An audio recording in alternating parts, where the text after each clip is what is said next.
Immédiatement après la rencontre du dictateur Poutine et du président des États-Unis d'Amérique, Donald Trump en Alaska, après les dernières tentatives de négociation entre Poutine et Zelensky, des nouvelles assez inquiétantes sont apparues. En fait, il semble que tant les Américains que les Russes commencent à brandir l'arme nucléaire, personne ne fait confiance à l'autre, bien sûr, et tous les points carrément d'escalade sont concentrés précisément au nord. Je vais expliquer ce que cela signifie. Sur la glace arctique du Groenland, l'avion du jour du jugement dernier des États-Unis, le E-6B Mercury, a été repéré. La flotte américaine a précisé sèchement qu'il s'agissait d'opérations de routine et d'exercices avec des sous-marins nucléaires. Il est important de noter que cet avion réapparaît ici pour la première fois depuis des décennies, sur la base militaire américaine la plus au nord.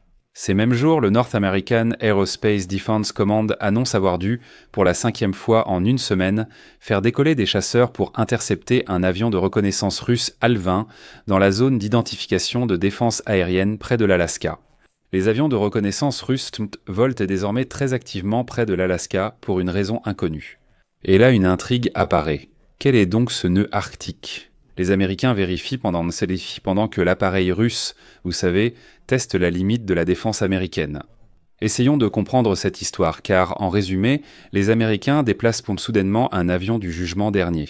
C'est une base de commandement des forces nucléaires jusqu'au point le plus au nord de leur flotte. Et les Russes testent très activement la défense américaine en Alaska. Je m'appelle Alexei Petchy. Aujourd'hui, nous sommes le 28 août.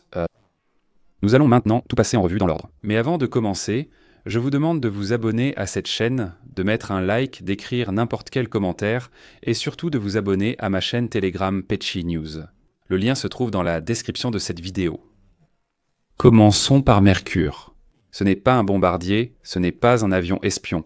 C'est un poste de commandement aérien pour la dissuasion nucléaire, un appareil qui doit communiquer avec les sous-marins nucléaires même si tout s'est éteint sur Terre.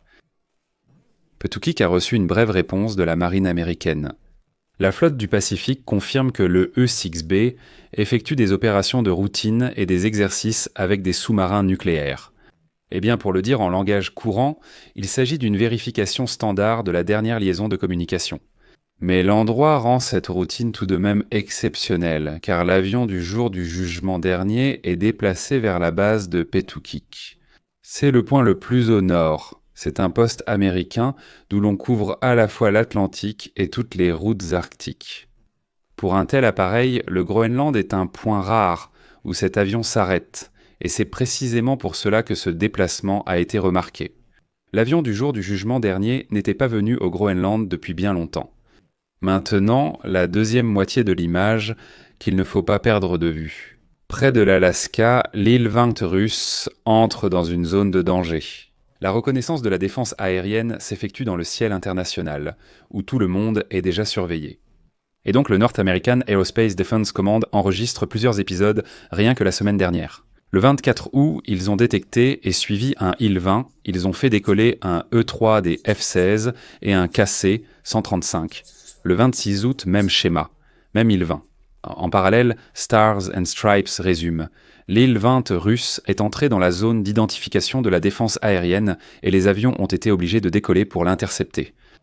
CBS News écrit que c'est déjà le 4e épisode en une semaine. Autrement dit, c'est un jeu classique de nerfs. Parce que formellement, personne ne viole la frontière, mais la fréquence des survols crée une certaine tension. Et dans ce contexte, Mercury, l'avion américain du jour du jugement dernier, atterrit sur la glace. C'est ça, vous savez, le mystère du moment. Ce n'est pas que quelqu'un se prépare à la fin du monde, mais que, dans le Nord, la réponse est simple. L'Arctique est un nœud de connectivité stratégique. Ici se croisent les routes des sous-marins nucléaires, les couloirs pour les avions de reconnaissance à long rayon d'action et ce qu'on appelle l'arc du Groenland, de l'Islande et du Royaume-Uni, où, historiquement, on intercepte, vous savez, toute tentative de passage, comme on dit. Voilà. Et si, pendant plusieurs jours d'affilée, tu as un Il-20 russe dans la zone d'identification de la défense aérienne, juste à côté de toi, tu ne fais pas de grandes conférences de presse. C'est très discret, tu vérifies simplement le dernier passage. Autrement dit, tu envoies tout cool l'avion du jour du jugement dernier au Groenland pour qu'il vérifie, si tu veux, la connexion avec les sous-marins nucléaires.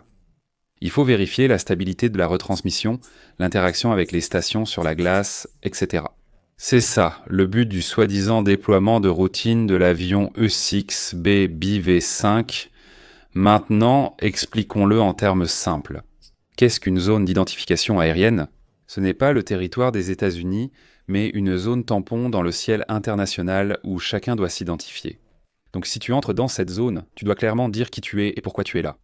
Et donc les Américains soulignent dans chaque communiqué qu'il n'y a pas eu de violation de l'espace souverain. Ils ont toutefois fait une identification visuelle.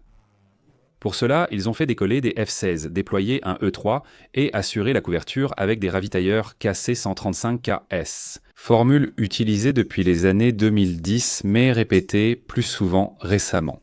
Et il est annoncé qu'il y a eu 3 interceptions en 5 jours, puis une 4e interception, puis une 5e interception.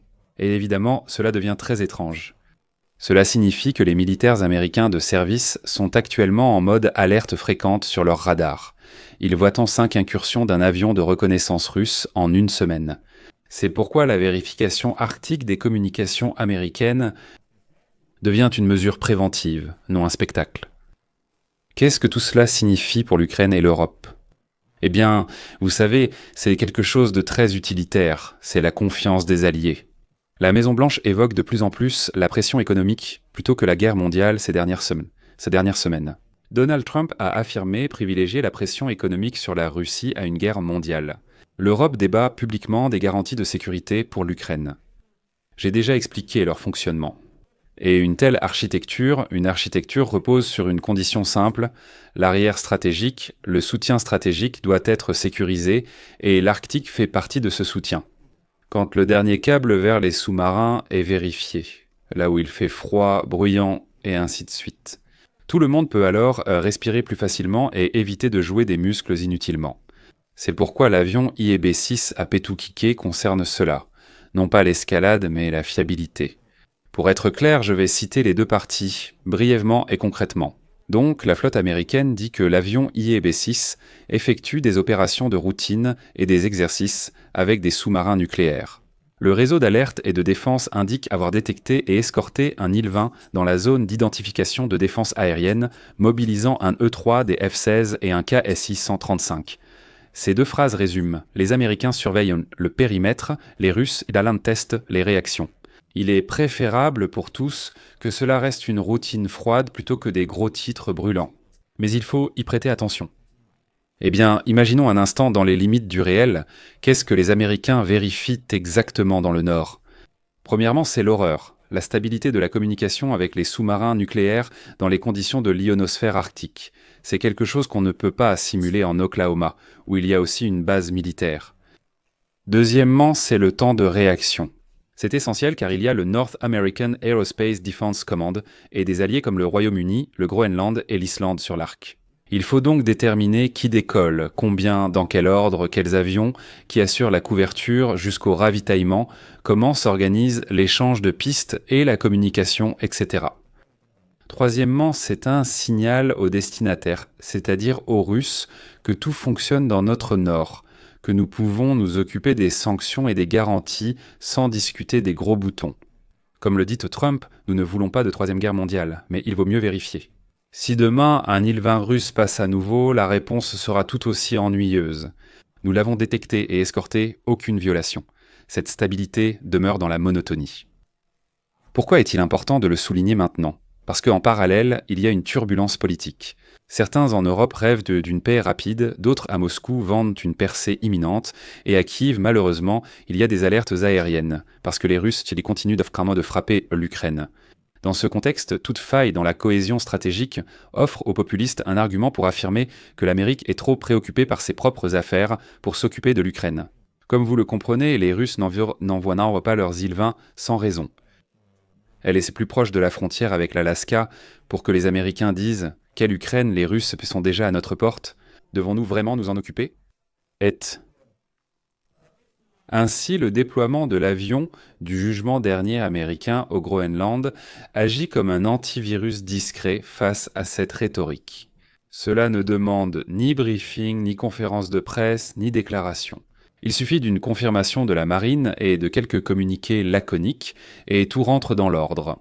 Le bouclier est en place, les nerfs dans le nord sont sous contrôle, l'économie et les garanties de sécurité sont toutes prioritaires. Qu'est-ce qu'il en reste au final ? Au Groenland, Mercure se trouve dans la zone d'identification de la défense aérienne américaine, avec des îles-20 russes. Les actualités ne diffusent que des communiqués ennuyeux affirmant qu'il ne se passe rien. Ceci est déjà un bon scénario. Le pire, c'est quand, dans le Nord, on parle seulement par slogan. Pour l'instant, les Américains contrôlent toujours le Nord. Il est sans plus facile pour les Alliés d'envisager des sanctions contre les Russes, la flotte fantôme et les banques russes, de renforcer la défense aérienne pour l'Ukraine ou encore une mission militaire européenne sur place. Et pour Moscou, il est plus difficile de jouer la carte sur le front nord. Par exemple, vous voyez, ils ont déjà des soucis là-bas. Et si on résume tout cela en une seule phrase, bien sûr, rien d'apocalyptique ne se passe. Une telle prévention sur fond de fréquentes visites des îles-20 russes en direction de l'Alaska. Et oui, c'est ce nord ennuyeux qui nous avantage. Pourquoi dis-je ennuyeux ? Voilà comment les médias américains cherchent à le présenter actuellement. Je vais donc m'arrêter ici. Donnez votre avis, vos conclusions dans les commentaires sous cette vidéo.